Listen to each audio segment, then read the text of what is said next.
জাতীয় উদ্যান কোথায় অবস্থান করছে? আসাম, কর্ণাটক, পশ্চিমবঙ্গ না রাজস্থান? ইম্পর্টেন্ট পয়েন্টের সাথে আজকের গুরুত্বপূর্ণ ক্লাস, যেগুলো তোমাদের পরীক্ষা একদম 100% কমন আসবে। তো hello everyone, welcome to AIR academy. AIR একাডেমিতে তোমাদের সকলকে স্বাগত জানাচ্ছি। আজকে আলোচনা করব এই ধরনের গুরুত্বপূর্ণ ক্লাসগুলো, যেগুলো আজকে বিভিন্ন মিসলেনিয়াস টপিক নিয়ে আলোচনা করছি, যেগুলো তোমাদের বারবার পরীক্ষায় প্রশ্ন আছে। সেইগুলো অত্যন্ত গুরুত্বপূর্ণ, এক্সট্রা ডিটেলসের সাথে আজকের ক্লাসটা অত্যন্ত গুরুত্বপূর্ণ হতে যাচ্ছে তোমাদের সকলের জন্য। সুতরাং যারা যারা ডব্লিউপি কেপি কনস্টেবল এক্সাম দিচ্ছ তাদের জন্য অত্যন্ত গুরুত্বপূর্ণ, এবং ক্লার্কশিপ যারা এক্সাম দিচ্ছ তাদের জন্য। তো আজকের ক্লাসটা আমরা শুরু করি। চলে যাই আমরা ফার্স্ট কোশ্চেন থেকে। তো আমাদের ফার্স্ট প্রশ্ন তোমরা দেখতে পাচ্ছ, তার আগে তোমাদের বলে রাখি, তোমরা যারা চ্যানেলে নতুন আছো এখনই চ্যানেলটা সাবস্ক্রাইব করে নাও, কারণ আজকে দারুণ ক্লাস হতে যাচ্ছে তোমাদের সকলের জন্য। আর শেয়ার তো তোমাদের অবশ্যই করতে হবে, ইচ্ছা না করলেও কোনো উপায় নেই, তোমাদের শেয়ার অবশ্যই করতে হবে আজকে। আর যারা লাইক করবে অবশ্যই লাইক করবে, আর যারা করছো না তাদের জন্য বলবো ক্লাসটা সম্পূর্ণ দেখো। আশা করি তোমাদেরও লাইক করতে তোমাদের বাধ্য হয়ে যাবে, ঠিক আছে? তো চলো, ফার্স্ট কোশ্চেন যেটা আছে, কোন সংবিধান সংশোধনীকে সংবিধানের ক্ষুদ্র সংস্করণ বা মিনি কনস্টিটিউশন বলা হয়ে থাকে? অত্যন্ত গুরুত্বপূর্ণ প্রশ্নটা এসএসসি এমটিএসে বহুবার এসছে, এমটিএস, সিএইচএসএল, এছাড়া আমাদের ডব্লিউপি, কলকাতা পুলিশ এবং ক্লার্কশিপের মতো এক্সামেও কিন্তু অনেকবার এসছে কোয়েশ্চেনটা। সংবিধানের ক্ষুদ্র সংস্করণ বা মিনি কনস্টিটিউশন বলা হয় আমাদের 42তম যে সংবিধান সংশোধনী 1976 সালে যেটা হয়েছিল, সেটাই কিন্তু আমাদের মিনি কনস্টিটিউশন অর্থাৎ সংবিধানের ক্ষুদ্র সংস্করণ বলা হয়ে থাকে। অত্যন্ত গুরুত্বপূর্ণ প্রশ্ন। পরবর্তী, একবিংশ শতকে নির্মিত চন্দ্রগিরি দুর্গটি ভারতের কোন রাজ্যে অবস্থান করছে? অপশান আছে কর্ণাটক, মহারাষ্ট্র, মধ্যপ্রদেশ, অন্ধ্রপ্রদেশ। তো রাইট অ্যান্সার যেটা হবে তোমাদের অন্ধ্রপ্রদেশ, কিন্তু এটা রাইট অ্যান্সার হবে চন্দ্রগিরি দুর্গ, এটা ভারতের অন্ধ্রপ্রদেশ রাজ্যে অবস্থান করছে। আমরা যদি এরকম কি পয়েন্টে দেখি, তো ফতেপুর সিক্রি এটা অবস্থান করছে উত্তরপ্রদেশে, এটা কিন্তু আকবর তিনি তৈরি করেছিলেন। পরবর্তীকালে আমরা যদি দেখি বুলন্দ দরওয়াজা, এটাও কিন্তু আকবর তৈরি করেছিলেন, উত্তরপ্রদেশে অবস্থান করছে।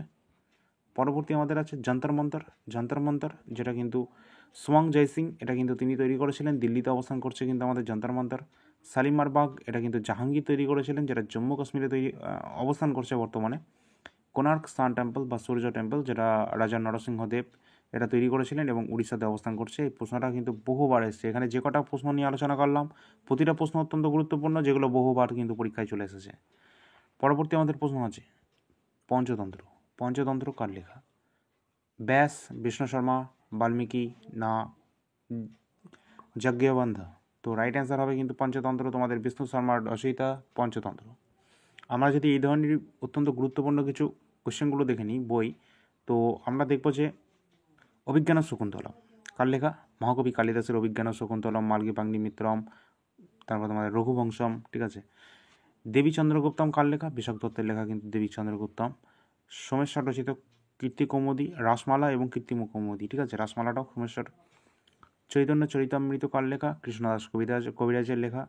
তারিকি ফিরোজ শাহী গ্রন্থের রচয়িতা কিন্তু জিয়াউদ্দিন বার্নি, তার রচিত তারিকি ফিরোজ শাহী। প্রশ্নটা অনেকবার এসেছে তোমাদের বিভিন্ন পরীক্ষায়। পরবর্তী আমাদের আছে সি ইউকি, এটা কিন্তু হিউয়েন সাংয়ের রচিত সি ইউকি, আর ফাইয়েনের রচিত কিন্তু ফোকুই। আর ইন্ডিকা রচনা করছে মেগাস্থেনিস। তো অত্যন্ত গুরুত্বপূর্ণ এই যে কটা নিয়ে আলোচনা করলাম, অত্যন্ত গুরুত্বপূর্ণ, বহুবার তোমাদের বিভিন্ন এক্সামে এসছে এবং ডব্লিউপি কেপি কনস্টেবলতে বহুবার এসছে এগুলো, ঠিক আছে, আবারও আসবে। তো ভালো করে দেখে নিও। চলো পরবর্তী আমাদের কোশ্চেন, মানবদেহের লোহিত রক্তকণিকা এবং শ্বেত রক্তকণিকার যে অনুপাতটা জানতে চাইছে, রেশিওতে কত হবে? মানবদেহের লোহিত রক্তকণিকা এবং শ্বেত রক্তকণিকা যে আরবিসি এবং ডব্লিউবিসি অর্থাৎ রেড ব্লাড সেল এবং হোয়াইট ব্লাড সেল, যেটা রেশিও সেটা হচ্ছে 600:1। তো 600 যদি লোহিত রক্তকণিকা থাকে, তার মধ্যে একটা থাকবে তোমাদের শ্বেত রক্তকণিকা, এরকম অনুপাতটা। পরবর্তী প্রশ্ন আমাদের আছে সরিস্কা জাতীয় উদ্যান। সরিস্কা টাইগার রিজার্ভ বা জাতীয় উদ্যান, যেটা অবস্থান করছে কোন রাজ্যে? আসাম, কর্ণাটক, পশ্চিমবঙ্গ না রাজস্থান? অবশ্যই আমাদের রাইট অ্যান্সার হবে কিন্তু রাজস্থানে অবস্থান করছে সরিস্কা জাতীয় উদ্যান। পরবর্তী কিছু জাতীয় উদ্যান যদি আমরা দেখে নিই, মোল্লেম জাতীয় উদ্যান, এটা কোথায় অবস্থান করছে? গোয়াতে অবস্থান করছেন মোল্লেম জাতীয় উদ্যান। নামদাফা জাতীয় উদ্যান ন্যাশনাল পার্ক, এটা অবস্থান করছে অরুণাচল প্রদেশে অবস্থান করছে নামদাফা। এবার আছে আমাদের মাউন্ট হ্যারিয়াট, এটা অবস্থান করছে আমাদের আন্দামান নিকোবর দ্বীপপুঞ্জে। দুধওয়া ন্যাশনাল পার্ক, এটা অবস্থান করছে উত্তরপ্রদেশের Dudhwa national park. কেওলাডিও national park, যেটা অবস্থান করছে আমাদের রাজস্থানে। পরবর্তী আমাদের কেইবুল লামজাও ন্যাশনাল পার্ক, যেটা কিন্তু মণিপুর রাজ্যে অবস্থান করছে কেইবুল লামজাও ন্যাশনাল পার্ক। তো এটা কিন্তু তোমাদের ফ্লোটিং, ঠিক আছে, ওয়ার্ল্ড ফ্লোটিং ন্যাশনাল পার্ক বা ভাসমান ন্যাশনাল পার্ক কিন্তু আমাদের কেইবুল লামসাও ন্যাশনাল পার্ক, যেটা মণিপুর রাজ্যে অবস্থান করছে। এটাও প্রশ্নটাও কিন্তু তোমাদের WPKP এসআইতে এগুলো কিন্তু এসেছিলো, ঠিক আছে, এই কোশ্চেনটা। তো অত্যন্ত গুরুত্বপূর্ণ প্রশ্ন নিয়ে আজকে আলোচনা করলাম। যদি ভালো লাগে এক্ষুনি লাইক করতে হবে তোমাদের, ঠিক আছে। তো চ্যানেল নতুন হলে প্রতিদিন যদি ক্লাস যেতে চাও অবশ্যই তোমরা সাবস্ক্রাইব করবে, শেয়ার তোমাদের করতেই হবে তোমাদের বন্ধুদের সাথে এবং বিভিন্ন হোয়াটসঅ্যাপ গ্রুপ এবং ফেসবুক গ্রুপে, ঠিক আছে। চলো ফার্স্ট তোমাদের 6 নম্বর কোশ্চেন আছে, রাজা ভোজ বিমানবন্দর এটা ভারতের কোন শহরে অবস্থান করছে? ইন্দোর, কোজিকোড, ভোপাল না দেরাদুন? তো এটা যেটা রাইট অ্যান্সার হচ্ছে তোমাদের রাজা ভোজ বিমানবন্দর, যেটা ভারতের ভোপাল মধ্যপ্রদেশে কিন্তু অবস্থান করছে রাজা ভোজ বিমানবন্দর। আমরা যদি এই ধরনের কিছু আন্তর্জাতিক বিমানবন্দর দেখে নিই, তো আমরা দেখব কিছু ইন্টারন্যাশনাল এয়ারপোর্ট, যেগুলো তোমাদের লোকপ্রিয় গোপীনাথ বরদলৈ যে ইন্টারন্যাশনাল এয়ারপোর্ট, এটা কিন্তু আমাদের অবস্থান করছে আসামের গুয়াহাটিতে, ঠিক আছে। আসামের গুয়াহাটিতে লোকপ্রিয় গোপীনাথ বরদলৈ ইন্টারন্যাশনাল এয়ারপোর্ট। পরবর্তী আমরা দেখছি যে সর্দার বল্লভভাই প্যাটেল ইন্টারন্যাশনাল এয়ারপোর্ট, যেটা অবস্থান করছে গুজরাটের আহমেদাবাদে। আর এখানে কিন্তু আমাদের যে মন্টেরা স্টেডিয়াম, অলসো নোন অ্যাজ যে মন্টেরা নরেন্দ্র মোদী স্টেডিয়াম, এটা কিন্তু আমাদের এই গুজরাটে অবস্থান করছে আহমেদাবাদে, ঠিক আছে। পরবর্তী ডক্টর বাবা সাহেব আম্বেদকর আন্তর্জাতিক বিমানবন্দর, এটা অবস্থান করছে আমাদের মহারাষ্ট্রের নাগপুরে। নেক্সট আসছে আমাদের কেম্পে গৌডা ইন্টারন্যাশনাল যে বিমানবন্দর, সেটাও আমাদের অবস্থান করছে বেঙ্গালুর, কর্ণাটকে। নেক্সট আমাদের আসছে দেবী অহল্যাবাই হোলকার ইন্টারন্যাশনাল এয়ারপোর্ট, যেটা মধ্যপ্রদেশের ইন্দোর শহরে অবস্থান করছে দেবী অহল্যাবাই হোলকার এয়ারপোর্ট। নেক্সট আছে আমাদের বীর সাভারকার আন্তর্জাতিক ইন্টারন্যাশনাল এয়ারপোর্ট, যেটা অবস্থান করছে কিন্তু আমাদের পোর্ট ব্লেয়ার, আন্দামান নিকোবর দ্বীপপুঞ্জে, ঠিক আছে। বীর সাভারকার ইন্টারন্যাশনাল এয়ারপোর্ট, আন্দামান নিকোবর দ্বীপপুঞ্জে। পরবর্তী পয়েন্টে আমরা যদি কোশ্চেনে যদি চলে আসি, চীনের পার্লামেন্টের নাম কি? চীনের পার্লামেন্টের নাম কি? তো রাইট অ্যান্সার হচ্ছে তোমাদের ন্যাশনাল পিপলস কংগ্রেস, এটা কিন্তু তোমাদের চীনের পার্লামেন্টের নাম, ঠিক আছে। এটা দিয়ে কিন্তু তোমাদের পরীক্ষায় কিন্তু এসেছিল এখান থেকে। পরবর্তী কোশ্চেনে আমরা যাওয়ার আগে তোমাদের বলে রাখি, আমাদের যে কাইন্ড অ্যাফেয়ার্সটা অলরেডি বহু ছাত্রছাত্রীরা তারা নিয়ে নিয়েছে কাইন্ড অ্যাফেয়ার্সটা। তো তোমরা যদি কেউ বাকি থেকে থাকো তাড়াতাড়ি করো, কারণ আগস্ট মাসের মধ্যে তোমাদের ভ্যালিডিটি থাকছে 51 টাকা, ঠিক আছে। সম্পূর্ণ জানুয়ারি থেকে ডিসেম্বর পাবে, কিন্তু জানুয়ারি থেকে জুন পাচ্ছ এখন, জুলাই থেকে ডিসেম্বরটা পরে পেয়ে যাবে, তার জন্য এক্সট্রা পেমেন্ট করতে হবে না। কিন্তু তোমাকে 51 টাকা দিয়ে এখন কিনে রাখতে হবে, কিন্তু এখন যদি না কেনো, যদি আগস্ট মাসটা তোমাদের হাত থেকে চলে যায়, তাহলে সেই মূল্যটা কিন্তু 71 টাকা দিয়ে হয়ে যাবে তখন, ঠিক আছে। 71 টাকা কিন্তু তখন মূল্য হয়ে যাবে। তো তাড়াতাড়ি করবে, আগস্ট মাসটা তোমাদের কাছে সময় আছে, যতদূর সম্ভব তোমরা আগস্ট মাসের 51 টাকা দিয়ে পেমেন্ট করে নেবে, নাহলে সেপ্টেম্বরের পর থেকে কিন্তু 71 টাকা দিয়ে তখন পেমেন্ট করতে হবে। আর যারা যারা কিন্তু কিনেছো তারা ভালো করে ওগুলো মুখস্থ করে নাও, কারণ ওর বাইরে কিন্তু প্রশ্ন আসার সম্ভাবনা খুবই কম। 99% তোমাদের কিন্তু প্রশ্ন আসার সম্ভাবনা ওখান থেকে আসবে, ঠিক আছে। এগুলো কোন পরীক্ষার জন্য? এসএসসি, তোমাদের SSC MTS, GD, CPO, CHSL, CGL, এছাড়া তোমার রেলের NTPC গ্রুপ ডি, তোমাদের RPF, আর তোমাদের WPKP কনস্টেবল, বিশেষ করে তোমাদের ওয়েস্ট বেঙ্গলের ক্ষেত্রে তোমাদের যারা PSC মিসলেনিয়াস দিচ্ছ এবং ক্লার্কশিপ এবং WBCS দেবে, তাদের জন্য অত্যন্ত গুরুত্বপূর্ণ ওগুলো কারেন্ট অ্যাফেয়ার্স। তো পরবর্তী আমাদের কোশ্চেনে একবার যাওয়ার আগে তোমাদের একবার দেখিয়ে দিই যে আমাদের ফার্স্ট যে ফ্রন্ট পেজ, তো এটা আমাদের ডেমো PDF, যেটা তোমরা দেখতে পাচ্ছ, এটা কিন্তু আমাদের টেলিগ্রাম চ্যানেলে আপলোড করা আছে, তোমরা চাইলে দেখে নিতে পারো। আমাদের টেলিগ্রাম চ্যানেলের লিঙ্কটা ডিসক্রিপশানে কিন্তু দেওয়া আছে। জানুয়ারি থেকে জুলাই নয়, ডিসেম্বর হবে 1200+ কোশ্চেন কারেন্ট অ্যাফেয়ার্স। তোমরা ক্লাসটা পাচ্ছ, এই PDFটা পাচ্ছ, যেগুলো তোমাদের কোন কোন পরীক্ষার জন্য তোমরা এখানে দেখতে পাচ্ছ। এটা নিতে গেলে কোন নাম্বারে তোমরা যোগাযোগ করবে? তোমাদের যোগাযোগ নাম্বারটা হচ্ছে এটা 9593142593, এই নাম্বারে তোমরা হোয়াটসঅ্যাপ নাম্বার, এটা তোমরা হোয়াটসঅ্যাপে তোমরা মেসেজ করবে, তাহলে তোমরা সব কিছু বুঝতে পারবে, ঠিক আছে। অনেক ছাত্রছাত্রী কিন্তু তোমরা হোয়াটসঅ্যাপ কল করছো, প্লিজ তোমরা করবে না, ঠিক আছে। তোমরা মেসেজ করবে, তাহলে তোমাদের সমস্যার সমাধান হয়ে যাবে। তো এগুলো কিন্তু ডিসক্রিপশানে আমাদের লিঙ্কগুলো দেওয়া আছে, হোয়াটসঅ্যাপ চ্যানেলেরও লিঙ্কটা আমাদের ডিসক্রিপশানে দেওয়া আছে। তো আমাদের যে কোশ্চেনগুলো তোমরা একবার দেখে নিতে পারো, এটা আমাদের ডেমো PDFটা, যেগুলো এই ধরনের কোশ্চেনগুলো রয়েছে।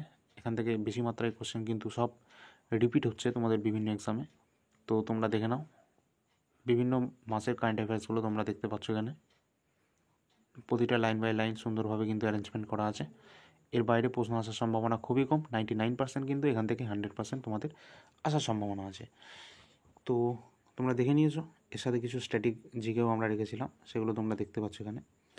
তো চলো, এই ছিল আমাদের PDFটা। আমরা আমাদের কোশ্চেন নাম্বারে ফিরে যাই।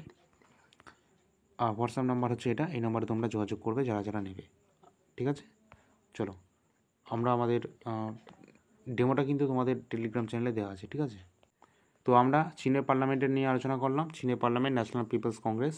তো ইম্পর্টেন্ট পয়েন্ট যদি আমরা অন্যান্য দেশের সাপেক্ষে দেখি তাদের পার্লামেন্টের নাম, তো সুইডেনে কিন্তু রিক্সড্যাগ কিন্তু আমাদের সুইডেনের।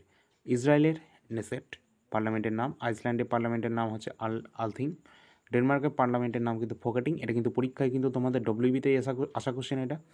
ইরানের পার্লামেন্টের নাম মজলিস, এটাও আসা কোশ্চেন। নরওয়ের পার্লামেন্টের নাম স্টর্ডিং। আর তোমাদের ভুটানের হচ্ছে সোকডু, এটাও তোমাদের আসা কোশ্চেন, ঠিক আছে। তো অত্যন্ত গুরুত্বপূর্ণ প্রশ্ন যেগুলো তোমরা দেখে নিলে।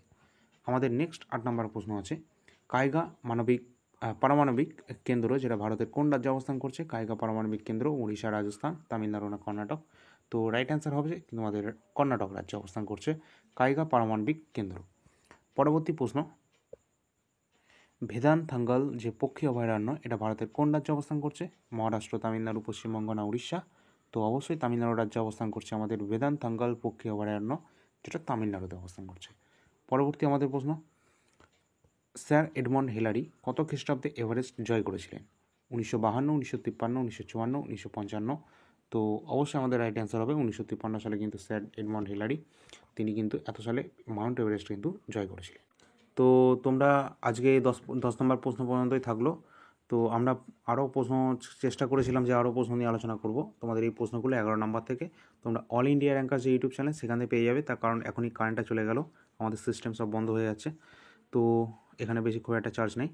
তো তার কারণে আমরা পরবর্তী ক্লাসটা কন্টিনিউ করতে পারছি না। তোমরা অল ইন্ডিয়া র্যাঙ্কার্সে পরবর্তী ক্লাসটা পেয়ে যাবে, ঠিক আছে। তো আজকে এই 10টা কোশ্চেনই থাক। তো ক্লাসটা কেমন লাগলো অবশ্যই তোমরা কমেন্টের মাধ্যমে জানাবে। আশা করি তোমাদের সকলে ভালো লেগেছে। যদি ভালো লাগে এখনই লাইক করে দেবে, শেয়ার করে দেবে তোমাদের বন্ধুদের সাথে এবং বিভিন্ন গ্রুপে তোমরা শেয়ার করে দেবে, আর সাবস্ক্রাইব করে দেবে যদি এই ধরনের ক্লাসগুলো তোমরা প্রতিদিন পেতে চাও। আর এই কোশ্চেনটা তোমরা পারলে তোমরা কমেন্টের সেকশানে তোমরা অ্যান্সার দেবে। মানবাধিকার দিবস এটা কবে পালন করা হয়? 10ই ডিসেম্বর, 24 ফেব্রুয়ারি, 15ই মে নাকি তোমাদের 21 জুলাই? ঠিক আছে। তো রাইট অ্যান্সার কোনটা হবে এটা কমেন্ট সেকশনে কমেন্টের মাধ্যমে সেটা জানিয়ে দেবে। পরবর্তী ক্লাস আসবে এটারই সেকেন্ড পার্টটা, যেটা আমাদের অল ইন্ডিয়া র্যাঙ্কার্স ইউটিউব চ্যানেলে চলে আসবে। তো আজকের ক্লাসটা কন্টিনিউ করতে পারলাম না, তোমাদের সিস্টেমটা প্রায় বন্ধ হয়ে যাচ্ছে। তো চলো এই পর্যন্ত থাক আজকে। পরবর্তী ক্লাসের জন্য অবশ্যই নজর রাখবে all India rankers YouTube channel এবং AIR একাডেমি ইউটিউব চ্যানেল। তো ধন্যবাদ, পরবর্তী ক্লাসে দেখা হবে।